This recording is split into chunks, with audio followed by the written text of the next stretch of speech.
बोरामणी तिहेरी खून प्रकरणी दोघांना जिल्हा व सत्र न्यायालयानं जामीन मंजूर केलाय।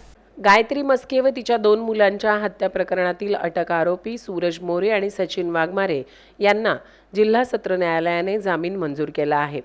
आरोपीतर्फे ॲडव्होकेट संतोष न्हावकर यांनी युक्तिवाद केला। या प्रकरणातील मुख्य आरोपी शंकर उर्फ पप्पू मस्के याचा भाऊ सुधाकर मस्के याचा सुमारे 5 वर्षांपूर्वी मृत्यू झाला होता। त्यानंतर वडिलोपार्जित जमिनीच्या वाटणीवरून शंकर मस्के आणि सुधाकरची पत्नी गायत्री यांच्यात वाद सुरू होता। तसेच गायत्रीने शंकरला हात उसने दिलेले 25 लाख रुपये परत मागितल्यानेही या दोघांमध्ये वाद होता। शंकरने पैसे परत देणार नसल्याचे सांगून गायत्रीला जीवे मारण्याची धमकी दिल्याचे फिर्यादीत नमूद आहे। 2 मे 2026 रोजी गायत्री व तिची मुले प्रियंका आणि शिवराज यांची हत्या झाल्याची माहिती मिळाल्यानंतर दिलीप विश्वनाथ चांदोरे यांनी सोलापूर तालुका पोलीस ठाण्यात फिर्याद दिली। शंकर उर्फ पप्पू मस्के याने तलवारीने हल्ला करून तिघांची हत्या केल्याचा आरोप फिर्यादीत करण्यात आला आहे। या प्रकरणात पोलिसांनी दोषारोपपत्र दाखल केल्यानंतर सूरज मोरे आणि सचिन वाघमारे यांनी ॲडव्होकेट संतोष न्हावकर यांच्यामार्फत सत्र न्यायालयात जामीन अर्ज दाखल केला होता। फिर्याद दाखल करताना आरोपींनी मुख्य आरोपीला मदत केल्याचे नमूद करण्यात आले होते, तर दोषारोपपत्रात मुख्य आरोपीला पळून जाण्यास मदत केल्याचा उल्लेख आहे।